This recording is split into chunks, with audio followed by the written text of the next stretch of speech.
Well, hello there, Larissa here. We're picking up where we left off after finishing Section 4 of the Centenary Trail in Black Mountain Reserve. Today's trail was packed with wildlife, beauty, and apart from the climb up Black Mountain, fairly easy walking. Stay tuned to see what I'm banging on about. Also, side note, I don't really know how to easily differentiate between kangaroos and wallabies, but I promise I'll learn.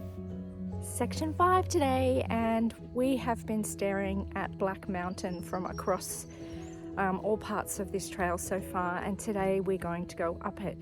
It's about 6:15 in the morning, so we're going nice and early today, which is probably a good idea because it's going to be about 30 degrees, and I'm really looking forward to it. It's a big day. It's 20 k's today, so we'll see how we go. Yesterday we did 18.7 for section 4, and that was doable. It was fine, but we started early and we were done by lunchtime, which was really, really good. There's a kangaroo literally hopping behind me. Another one. Oh, hello. They've stopped to have a look. Anyway, better get going. What's up? What you doing today? Stuff? Jumping? Eating? See ya.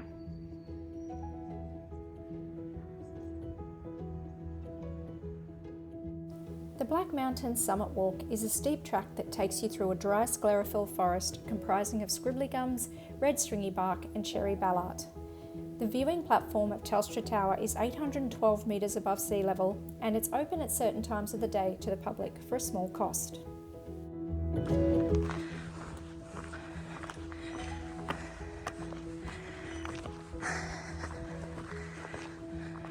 We've just reached a junction and the path changes a bit here.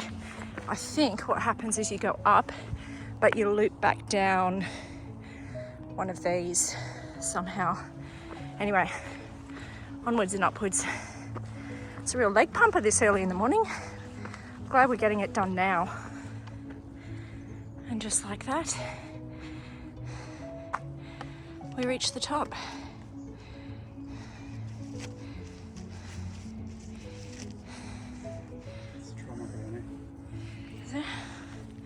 What's up here?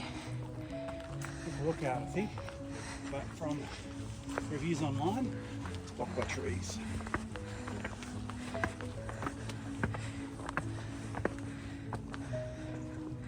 Okay.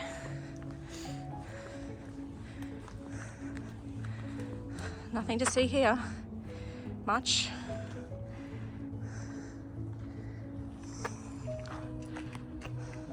I am super pumped that I have made it to the top. That was a bit of a steep climb, and I'm glad we've got that done early in the morning. It's pretty moist up here. There's a lot of fog and stuff, and not many people around, but you can see just how massive that tower is, and we've been staring at that all around this trail, and it's been kind of cool that now we're here. So we're going to go back down now and keep moving. Yay! Black Mountain done!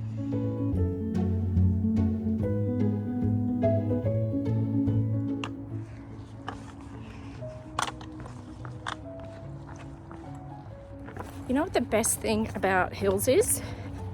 What goes up must come down. And right now we are descending down Black Mountain, and I must say it's a lot of fun and very pleasant and quite quick.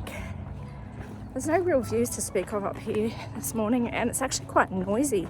I don't know if you can hear the traffic in the background, but I didn't expect it to be so noisy up here.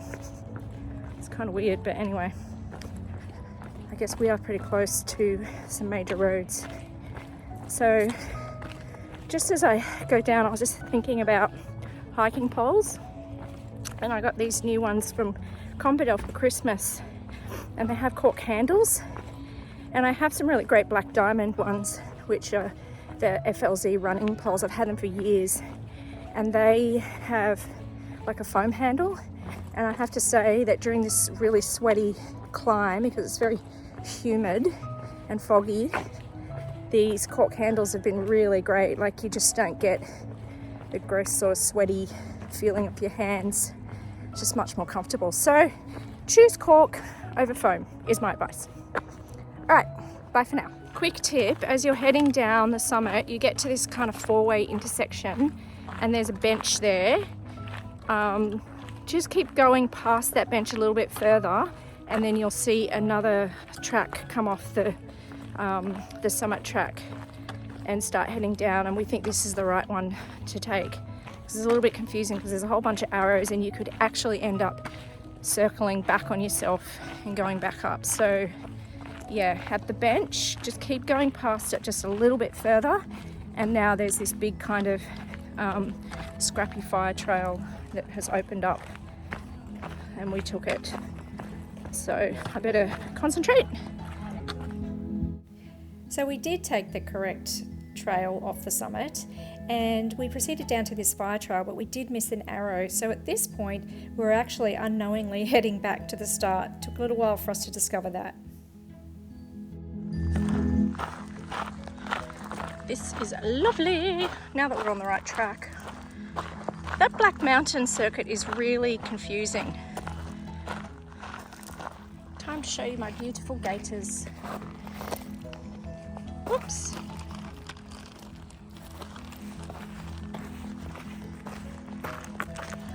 Just to show you this lovely, lovely trail.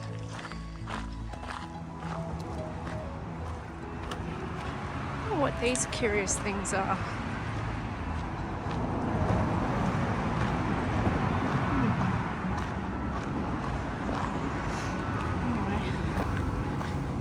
Brendan says this is a great place for trolls to live because there are so many bridges and underpasses.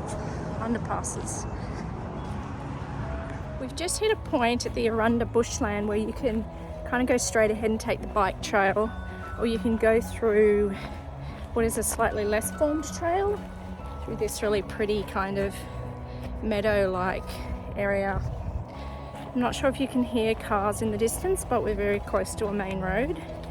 Anyway, we decided to go the walking only route because it kind of looks nice, and we'll meet up with the other part of the bike trail in not too far. And there's a skippy.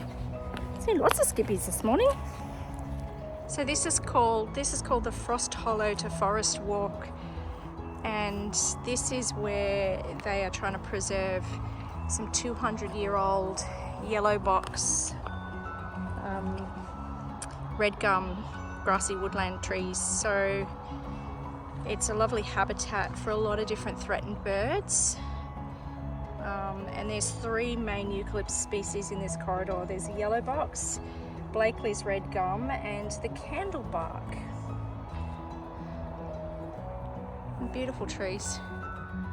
As we moved through this woodland, there were lots and lots of kangaroos, with an absolutely massive one over by the gate here. He is enormous, and we'll give him a wide berth, that's for sure.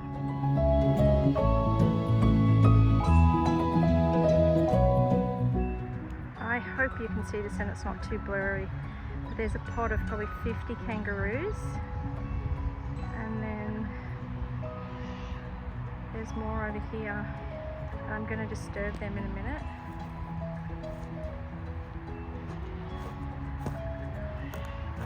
Sorry guys.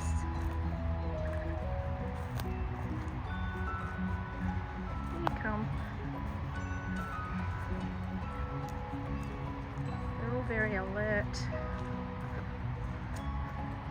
Giving us a wide berth, that's for sure. They're beautiful. Hello. And they're off.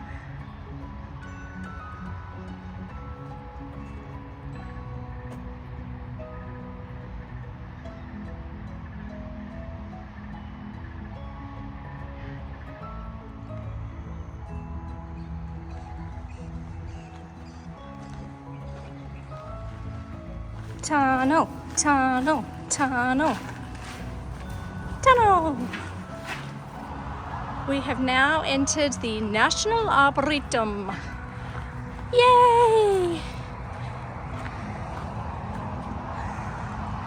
pay homage to a whole bunch of trees while we're here. Might hug a few.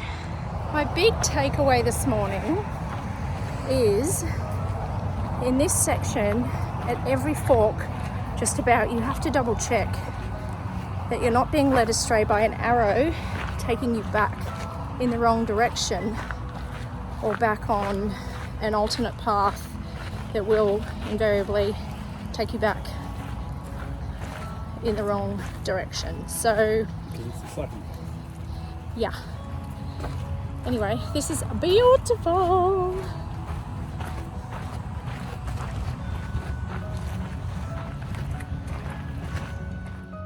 This is the cork oak plantation, which was planted in 1917. These trees live for 150 to 200 years, and the bark is partially stripped periodically. Bark from these trees are the world's major source of cork, and the last time these trees were stripped was 1979. It was then on to the monkey puzzle trees, and these lived for 1,000 years. We then moved on to the Central Valley Garden. Zigzagging. This is the zigzag on the map. So I'm going to zig and zag all the way up to the top.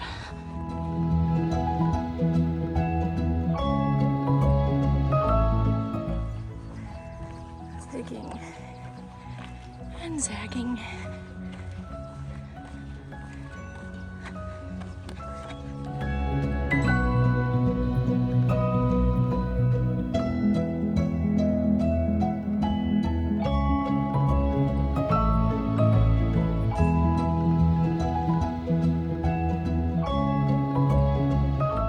This, my friends, is the view from the cafe in the Arboretum, and we stopped here for a snack, a drink and a toilet break and a nice little rest before we continued on through the rest of the Arboretum. Before we continued on our journey, I paused to look back at where we had come from with a sense of joy, serenity and awe, if I'm honest. Passing through the rest of the Arboretum and the surrounding pine forest was just glorious and one of my favourite parts of this trail so far. There were a number of different paths you could take as indicated by the trail arrows, but we stuck with the path on the app. Crossing a rather flooded Molonglo River. It's blowing a lot. I'm willing to bet it doesn't always look like this.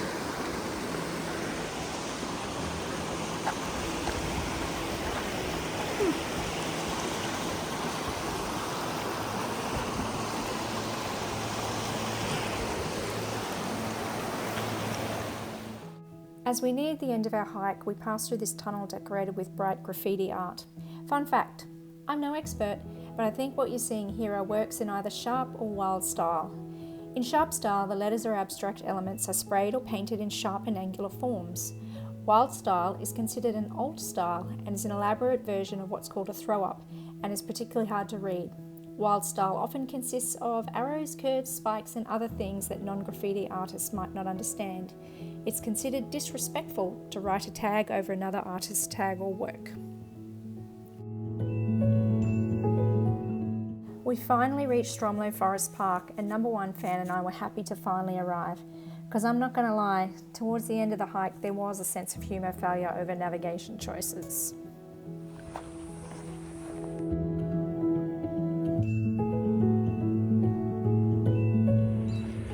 Well, we made it to Stromlo. Here we are.